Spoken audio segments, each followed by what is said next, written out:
Au cœur de l'Afrique orientale se trouve un endroit particulier.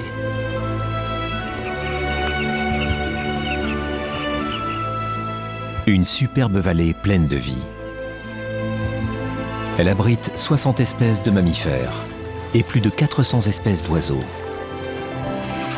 C'est un des plus grands sanctuaires animaliers du monde. Mais cette vie sauvage est en péril. Comme beaucoup d'espaces naturels africains, la menace humaine se fait plus pressante. Face à tant de dangers potentiels, deux jeunes scientifiques montent au front pour protéger cet incroyable écosystème. Jonathan, attends un instant!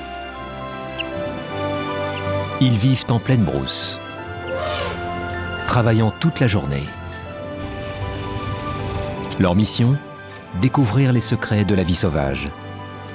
Récolter des données scientifiques vitales qui serviront à protéger les plus emblématiques prédateurs africains.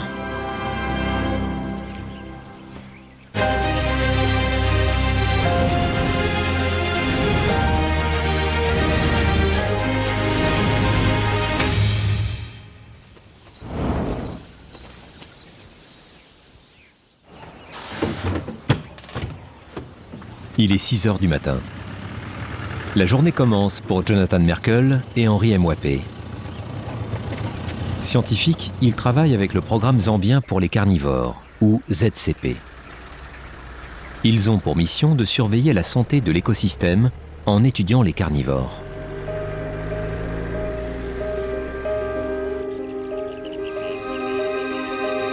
Le camp du ZCP est sur la rive de la rivière Luangwa, qui borde le parc national South Luangwa. La zone qu'ils étudient est au cœur de cette étendue sauvage qui couvre près de 70 000 km².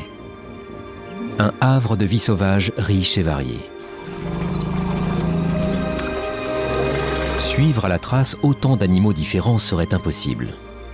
Aussi, Jonathan et Henri se concentrent sur des espèces emblématiques, essentielles pour évaluer la santé de tout l'écosystème.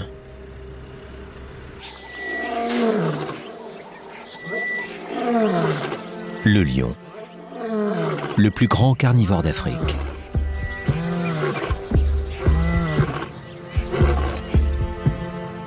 En tant que grand prédateur désormais menacé, c'est une espèce à étudier en priorité pour les jeunes scientifiques.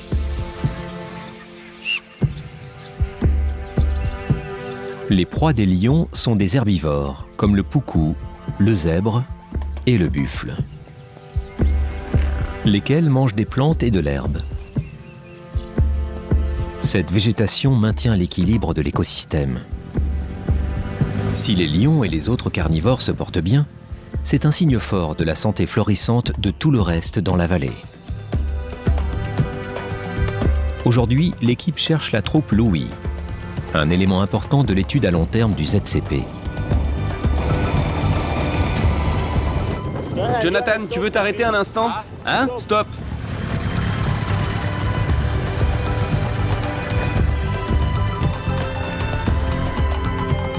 Un certain nombre d'animaux sont équipés d'un collier émetteur. Chaque collier envoie son propre signal. Ouais, tu l'as? Cool. Henri utilise une antenne pour capter les bips émis par les colliers, ce qui permet de retrouver l'animal qu'il cherche. Juste ici, ça fait 12, 31, d'accord? Oui.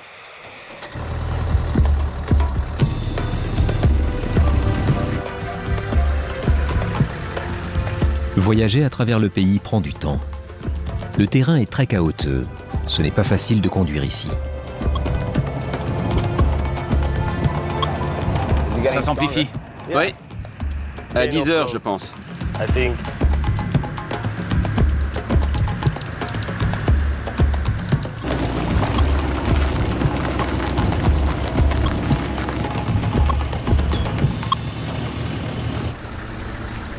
Ils parviennent à trouver la troupe Louis dans son activité favorite. Les lions peuvent passer 20 heures par jour à dormir.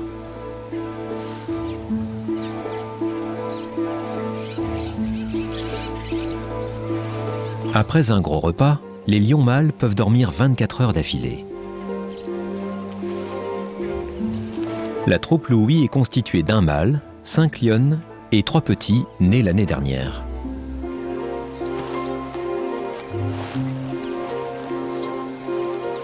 Ils sont tellement habitués à nous qu'on peut s'approcher d'eux sans que cela altère leur comportement.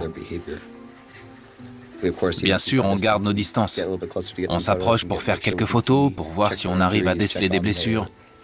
On essaie de vérifier leur état général, ensuite on se retire et on les laisse se comporter normalement et interagir avec leur environnement.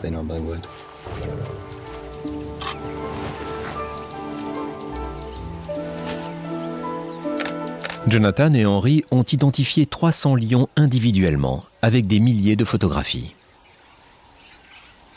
1,74, 1,73. Ils en reconnaissent certains de mémoire. C'est soit 2,47, soit 1,73. Une balafre ou une oreille abîmée aide l'équipe à savoir qui est qui. Chaque lion a également un motif particulier de taches au-dessus des moustaches. Ces taches leur sont aussi spécifiques que nos empreintes digitales, mais plus faciles à voir.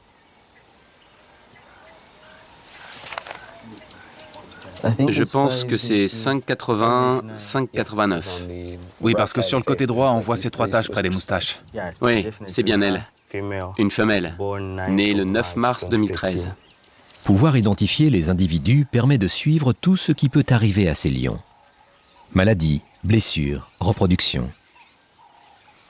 Ils ont appris à quel point les troupes peuvent être fluides. Les femelles partent souvent former un groupe plus petit. Les mâles passent d'une troupe à une autre. Aujourd'hui, toute la troupe Louis semble en bonne santé. Signe que tout se passe bien dans cette zone du parc.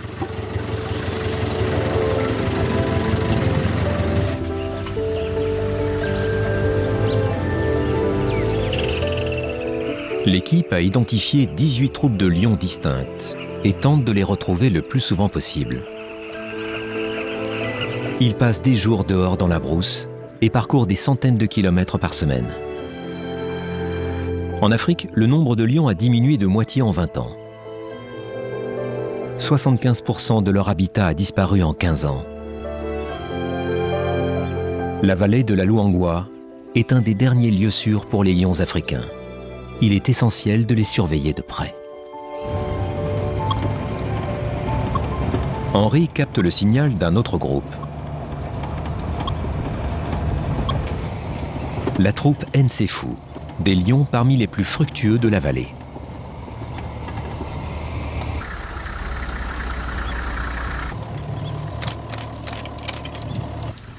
Je suis presque sûr que c'est 2,47 l'autre.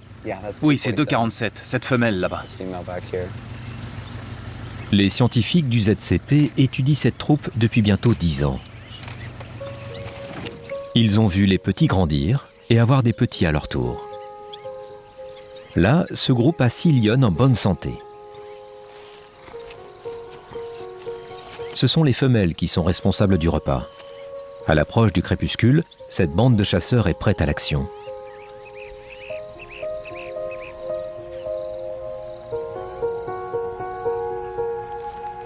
La majorité des chasses a lieu dans l'obscurité. Étudier des lions ne se fait pas aux heures de bureau.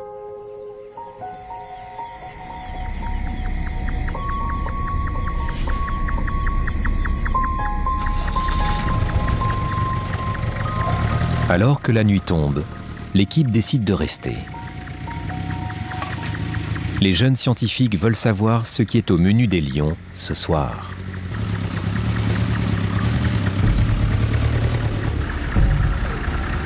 Après avoir éteint les phares de la Jeep, Henry allume une torche pour moins déranger les animaux.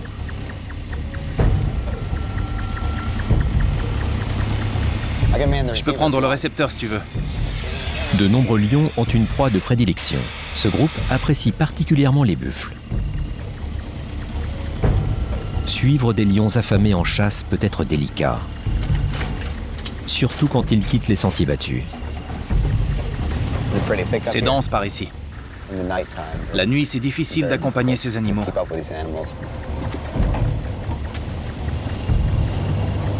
Si on ne trouve pas quelque chose rapidement, on devra faire quelque chose. Ces lions voient 6 fois mieux que les humains dans la nuit. Mais une caméra thermique dernier cri fait apparaître le monde nocturne des lions comme jamais auparavant.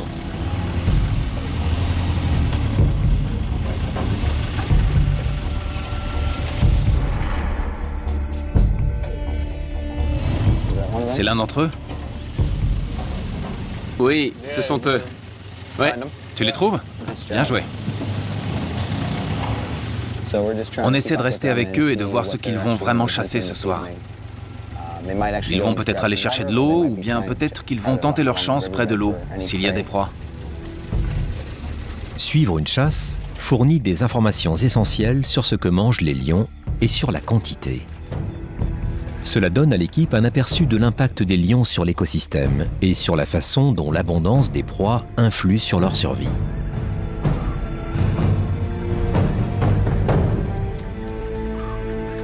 Le lion est un chasseur opportuniste. Il chasse une catégorie de proies.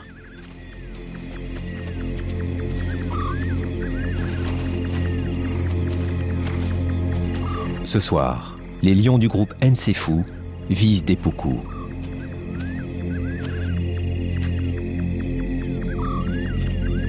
Dans l'obscurité, les poucous voient mal.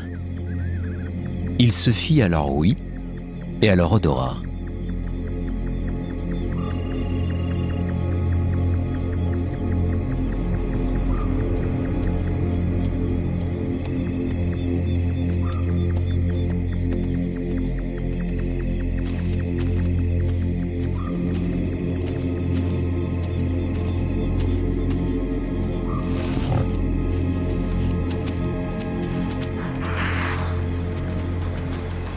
Les lions courent moins vite qu'un poucou.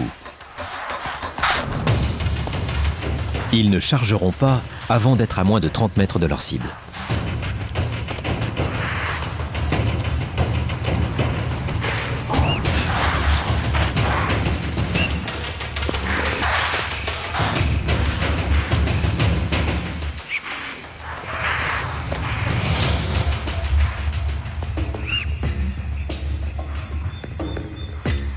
Les repas potentiels des lions doivent être vigilants.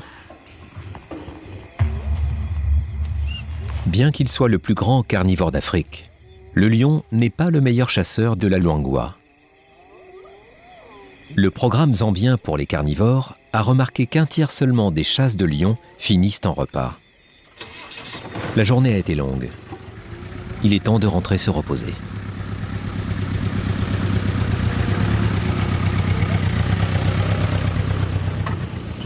Je ne sais pas vers quoi je me dirige. Je ne sais même pas si c'est le nord ou bien... On va vers le nord. On va vers le nord. Oui. Non, t'as pris à gauche en fait. À gauche? Oui. Ouais. En chemin, Henri remarque quelque chose. Des hyènes. Il y en a une autre. J'en ai vu deux. Il doit y avoir quelque chose là, une carcasse, un truc du genre. Une meute de hyènes est en train de prendre son repas.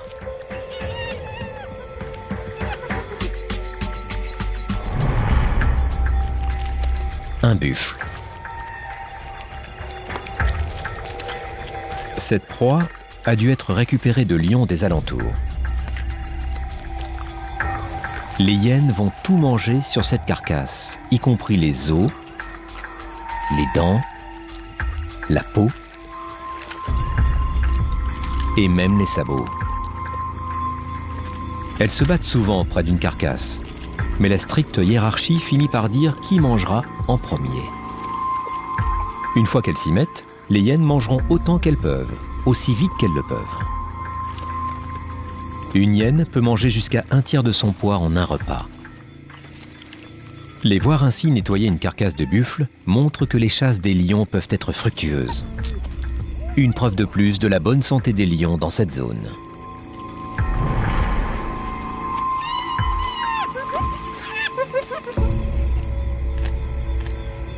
On peut en apprendre beaucoup en observant la carcasse.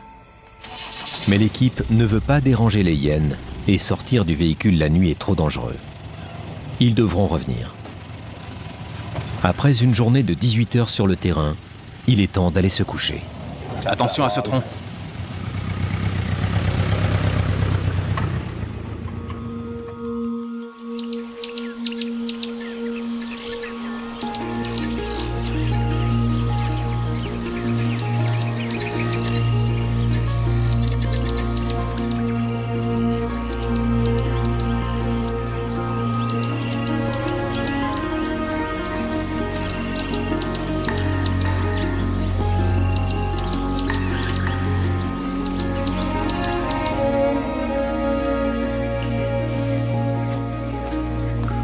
Il est 7 heures du matin.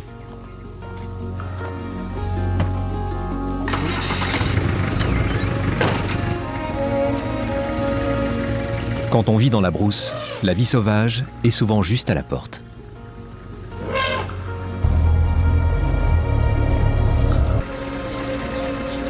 L'équipe veut retourner à la carcasse de buffle avant que les charognards n'aient fini leur travail.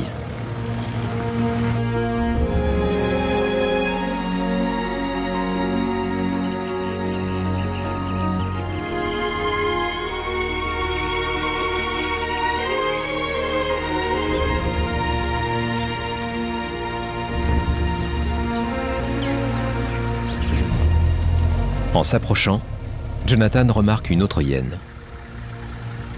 C'est une bonne occasion pour observer en plein jour un des prédateurs les plus incompris d'Afrique.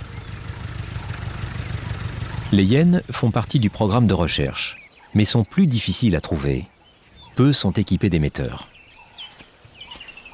Tu as un GPS? Oui, prêt. Tu l'as déjà marqué. Cool, génial. Je crois qu'il y a une incompréhension. Souvent, les gens ne voient les hyènes que comme des charognards. Ce n'est pas... C'est vrai, elles sont nécrophages, mais ce sont aussi des chasseuses. Quand les deux hyènes bougent, Jonathan et Henry décident de les suivre.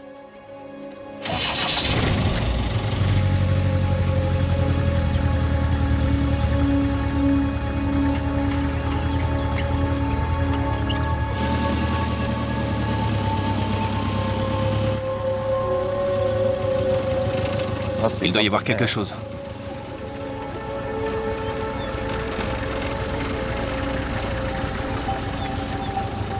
Derrière les arbres, les attend une surprise.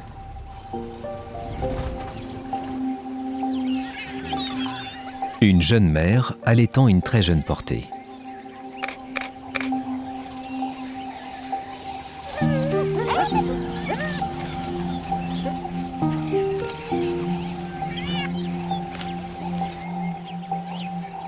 Les petits sont nés sous le sol et s'aventurent dehors surtout la nuit. Les voir en plein jour est un plaisir rare pour l'équipe.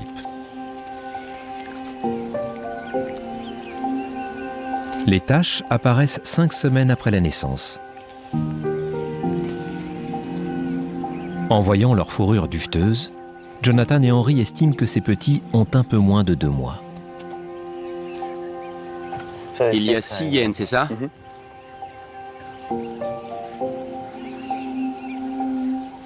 Le terrier semble être collectif, avec 2 portées de 2 mères différentes. Ces petits ne quitteront pas le terrier et ne rejoindront pas le reste du groupe avant d'avoir 1 an. C'est une découverte passionnante. 4 nouveaux petits.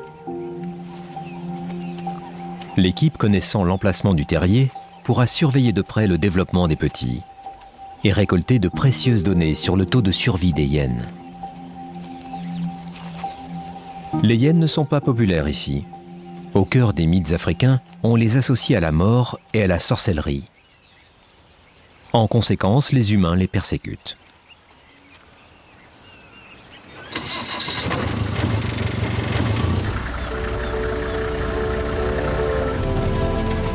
Jonathan et Henry quittent la nouvelle famille et retournent à leur premier objectif, la carcasse de buffle.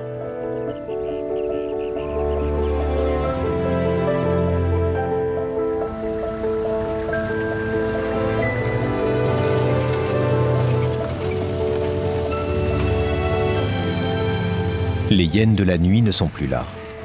Celles-ci parties, d'autres charognards sont arrivés pour se délecter des restes. Ça n'a pas l'air bien vieux, hein? Non, ça n'a pas l'air bien vieux. Juste... Je pense que les vautours et les hyènes sont ceux qui ont mangé la majeure partie.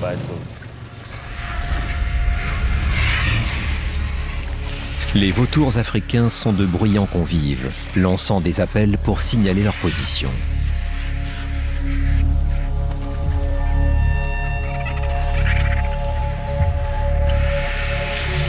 Un acide gastrique surpuissant leur permet de digérer tout ce que les autres animaux ont laissé.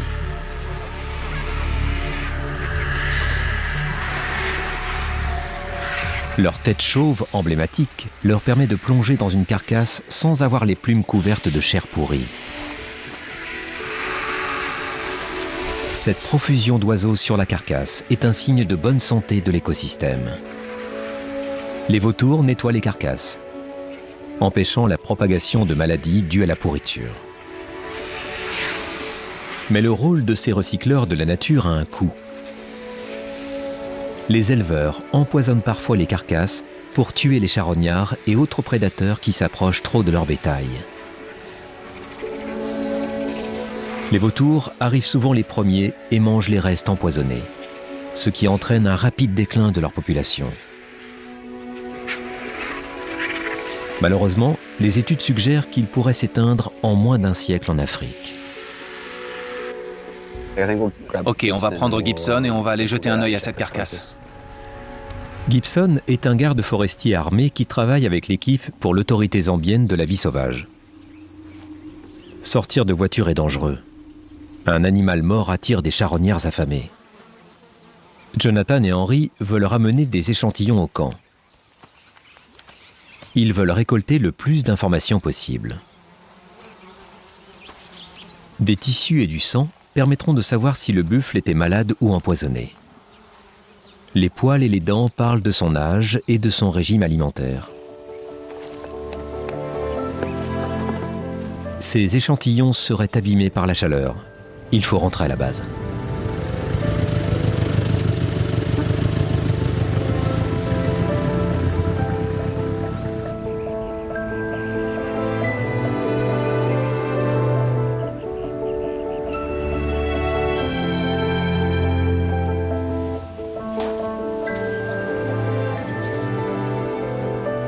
Dans leur laboratoire de terrain, Jonathan place les échantillons au froid dans de l'azote liquide. Henry intègre le résultat de ses recherches dans leur rapport mensuel détaillé. Ces données, tirées d'une seule carcasse, alimentent leur étude au long cours sur les prédateurs et les proies, fournissant des informations cruciales pour la protection de la vallée de la Luangwa. Outre les observations directes, l'équipe des carnivores utilise différentes techniques d'étude.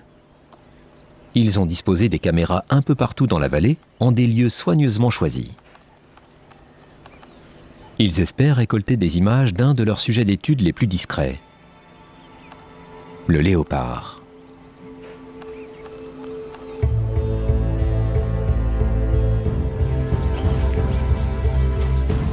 Menant une vie solitaire, le léopard est un carnivore très farouche.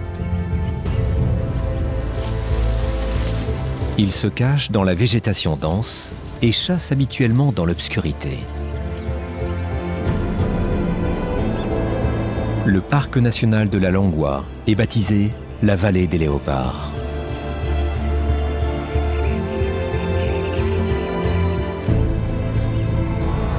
Il abrite une des populations de léopards les plus denses d'Afrique. Jonathan et Henry ont pu identifier un certain nombre d'individus et ont trouvé où ils rôdaient. Comme celui-ci, Kamwit, âgé de 13 ans. Cette femelle est étonnamment active durant la journée. On la voit souvent chasser en pleine chaleur.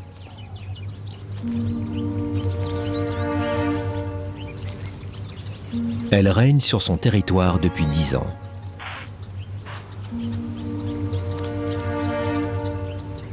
L'expérience a fait d'elle une redoutable chasseuse.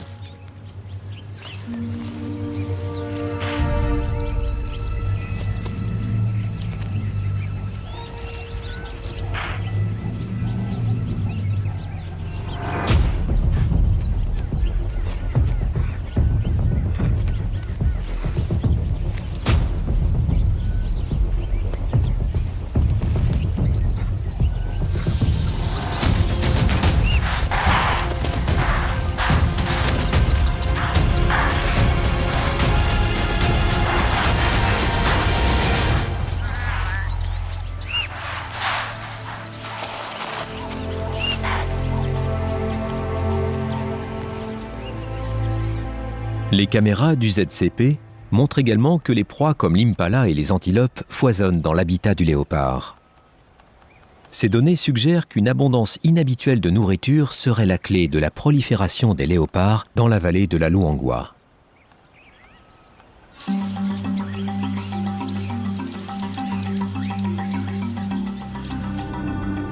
Nous sommes en octobre, pic de chaleur de la saison sèche. Mais les pluies arrivent bientôt.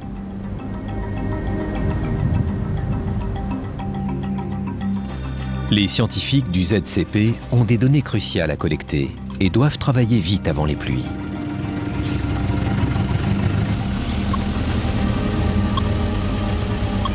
Quand la saison des pluies aura commencé, la vie sauvage proliférera dans la vallée et une bonne partie du paysage sera noyée sous les inondations.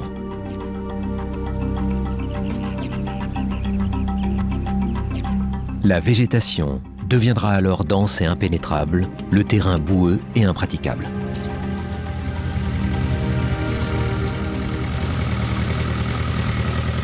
Ce matin, ils sont sur la piste d'un des carnivores les plus menacés, qui a disparu d'une bonne partie de l'Afrique.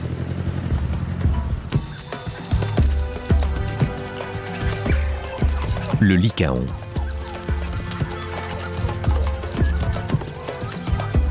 Couvrant un territoire de plusieurs milliers de kilomètres carrés et parcourant jusqu'à 50 km par jour, ils sont difficiles à repérer. Jonathan et Henry cherchent un groupe baptisé la meute Hot Springs.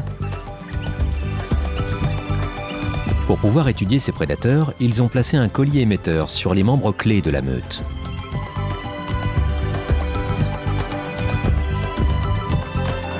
Objectif du jour, placer un collier sur un des jeunes de la portée de l'an passé. Ces jeunes vont sûrement quitter le groupe à la saison des pluies pour trouver leur propre meute. Jonathan et Henry voudraient récolter des données sur ce qui leur arrive après leur départ. Jonathan, arrête un instant. Le signal est fort? Pas très fort, mais c'est un mâle que j'entends. Et je voudrais voir dans quelle direction, en utilisant l'antenne. D'accord, je crois que la route tourne dans un instant alors. La meute a eu 8 petits cette année, mais Jonathan et Henry ne savent pas si tous les petits ont survécu. Ils sont sur tes 3 heures. 3 heures? D'accord. Ouais, c'est pas loin. C'est tout proche? Ouais, C'est plus fort, d'accord. on devrait y aller. Y aller? Ouais, Par où? par là, à midi, tout droit. À midi? Ouais, Ok.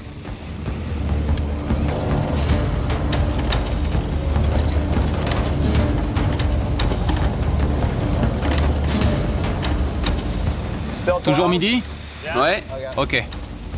ok, je les vois.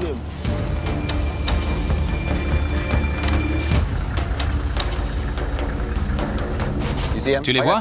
Ah oui, j'en vois un, à 1 heure. La meute vient de tuer un impala.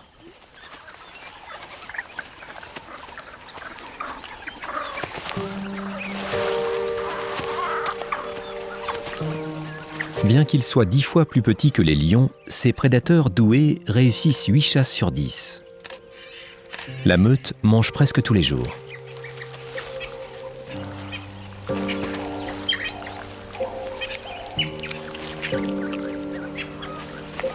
Contrairement à bien des carnivores, les lycaons ne sont pas charognards. Ils ne mangent que ce qu'ils tuent. Ils laissent aussi les plus jeunes manger en premier. Génial, on va pouvoir voir les petits.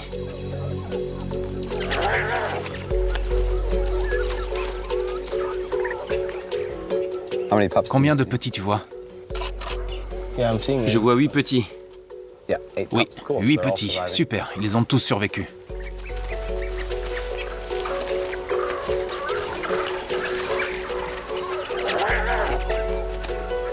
Il reste moins de 6000 lycaons dans le sud de l'Afrique.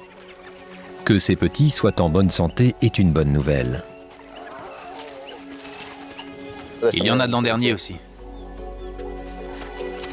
Les recherches de l'équipe ont montré que dans la zone étudiée, le nombre de lycaons est en hausse, et c'est en partie grâce à eux. L'an dernier, l'an dernier, l'an dernier. Les lycaons se prennent dans les collets posés par les humains qui chassent la viande de brousse.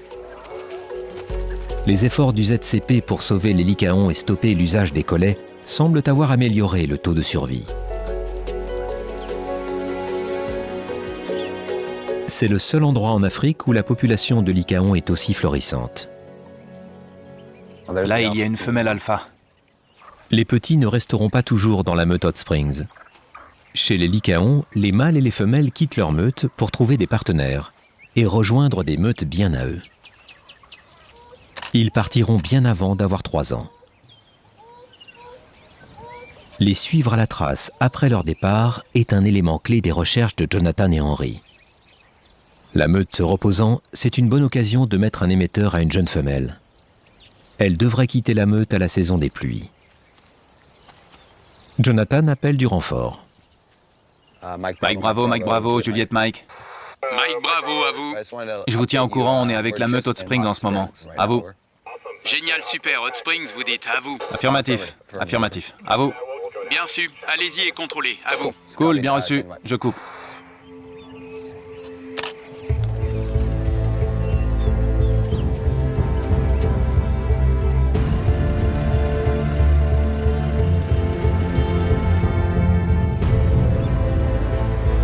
Jonathan et Henry travaillent main dans la main avec le vétérinaire du ZCP, le docteur Sichande. Ils ont choisi quelle femelle cibler.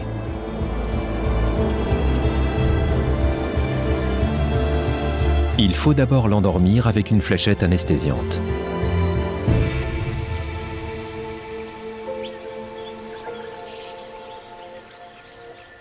Quand tu es prêt.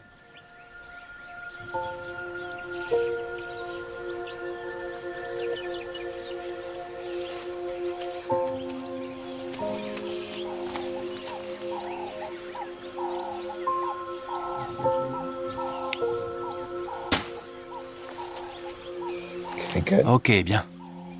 On dirait que c'est bon. On surveille ça. Elle s'allonge non loin du regard vigilant de la meute. Je la vois là-bas.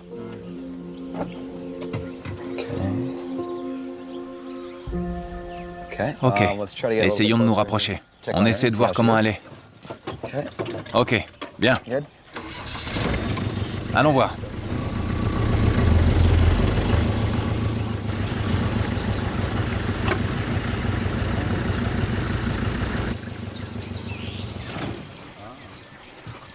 Jonathan ne s'approche que quand il est sûr qu'elle dort. Le docteur Sichande couvre ses yeux pour les protéger de la poussière pendant qu'il travaille. On vient par là et on fait tourner. On le met par ici, là.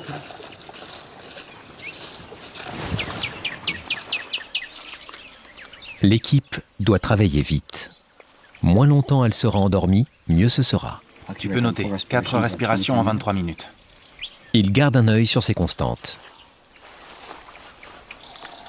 Une fois le collier posé, il profite de cet instant rare pour récolter des données.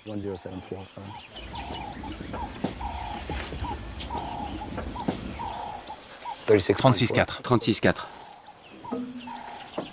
Ok, à 3. 1, 2, 3. Les carnivores ne peuvent pas contrôler leur température quand ils sont inconscients. L'eau est là. Ils l'aspergent de haut pour la rafraîchir. Prêt? C'est bon, oui. Je suis prêt. Oui, prêt. Il la laisse à l'ombre d'un arbre. Le vétérinaire lui administre de quoi la réveiller.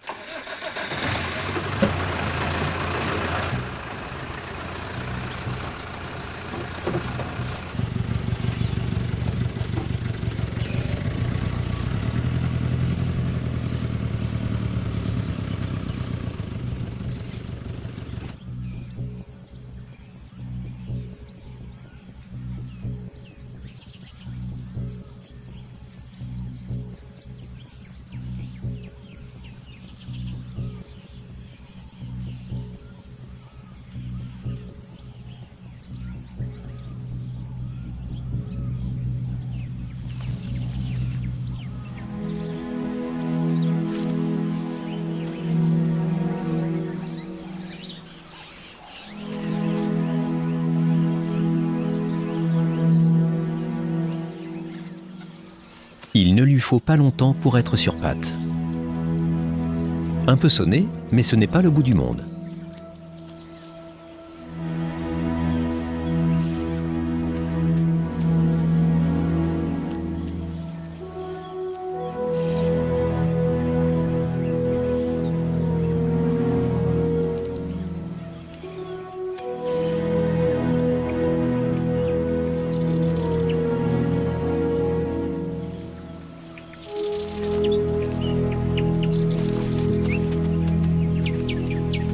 Satisfait qu'elle ait bien récupéré, C'est bon? les membres de l'équipe retournent à la base. Allons voir. Le nouvel émetteur leur fournira des données précieuses durant quelques années.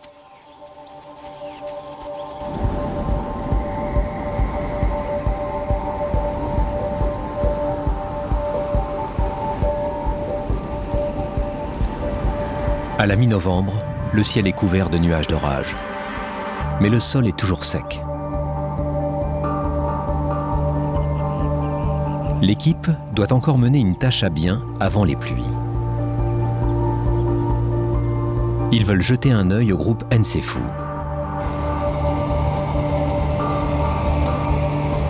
Les choses évoluent au sein du groupe.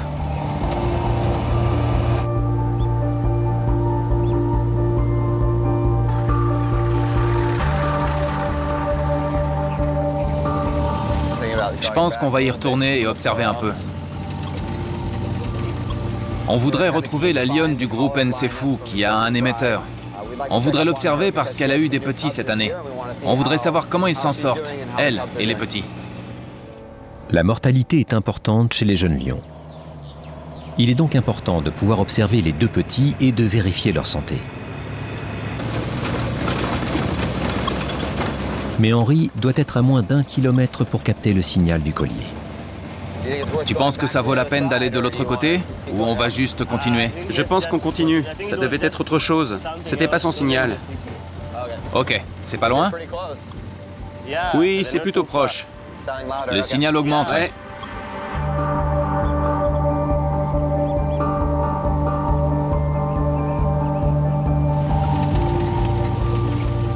Ok, je les vois. Là-bas, 4,51. Ok, j'en vois un. Oui, là.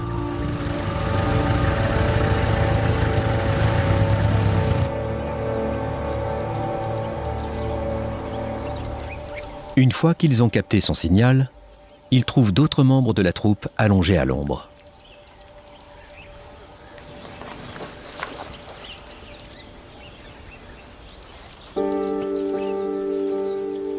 Les jeunes lions des précédentes portées se reposent avec la grand-mère du groupe. Elle a 13 ans. Un âge exceptionnel pour un lion sauvage de la Luangwa. Les scientifiques du ZCP l'étudient presque depuis sa naissance. Elle paraît un peu maigre. Ils ont tous l'air un peu maigres. Ouais, là, Mais elle semble vraiment faible. elle est vraiment dans ses dernières années. Elle est peut-être trop faible pour chasser, mais elle ne manque pas de ressources. Une odeur attire son attention.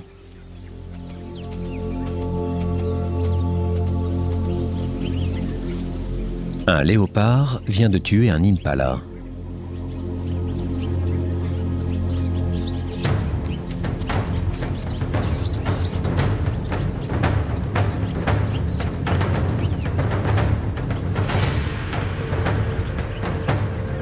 Ce léopard est moitié moins grand que la lionne.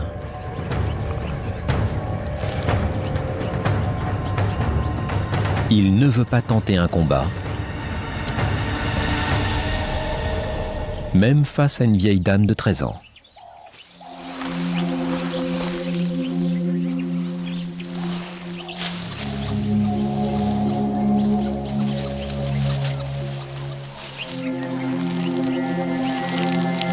La lionne ramène l'impala à sa troupe.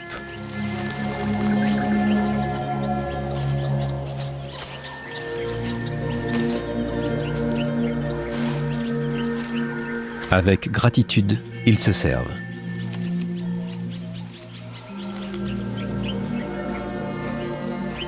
Le fait que cette grand-mère puisse toujours alimenter sa famille signifie bien que la nourriture est abondante et que la troupe se porte bien.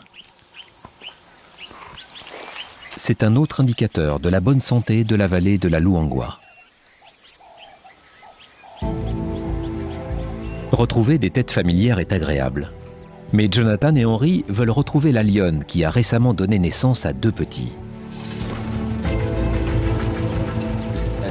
Je vais essayer de traverser la rivière pour voir de l'autre côté si le signal vient de là-bas.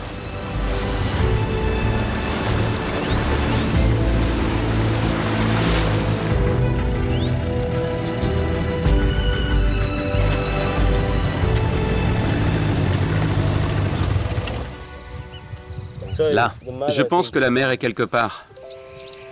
Ils retrouvent la mère et son émetteur, non loin du reste de la troupe.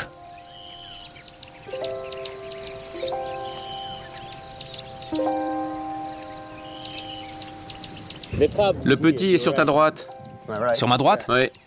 À quelle distance? Dans ce buisson? Celui-là. Oh oui, je la vois.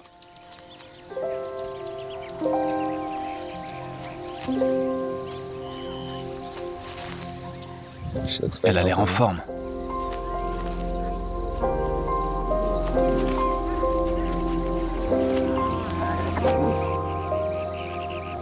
C'est ce que Jonathan et Henry espéraient. 2 lionceaux de presque 3 mois en pleine forme.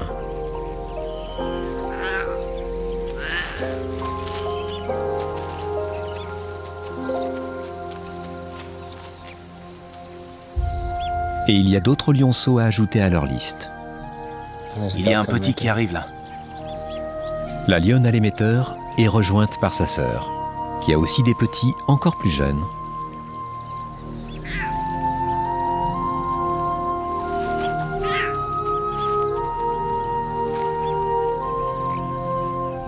J'en ai vu 3. Oui. Ils sont en forme.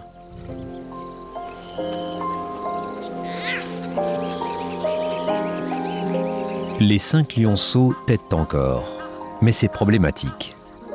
Chaque lionne n'a que 4 tétons et les 5 cousins veulent tous téter ensemble.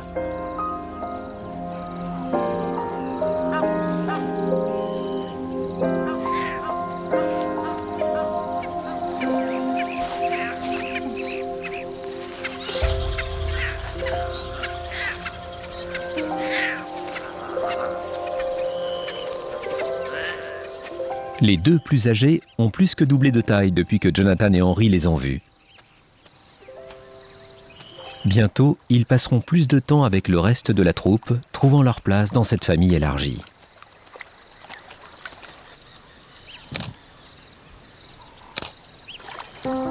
Voir les lionceaux prospérer est une bonne nouvelle pour le programme zambien pour les carnivores. C'est prometteur pour l'avenir de la troupe et pour les lions dans cette zone. Il faut dire qu'il ne reste que 20 000 lions dans la nature. L'équipe du ZCP estime que la vallée de la Luangwa pourrait abriter plus de 5 000 de ces prédateurs, ce qui en ferait l'un des derniers bastions du lion. Ces lionceaux sont aussi enthousiasmants qu'importants pour la population des lions. Au cours de leur vie, ils fourniront des informations cruciales pour la préservation de l'espèce près de la Luangwa. Comme dans toute zone sauvage du monde, la proximité de l'homme sera toujours une menace. Mais l'humain n'est pas seulement un problème, il peut aussi être une partie de la solution.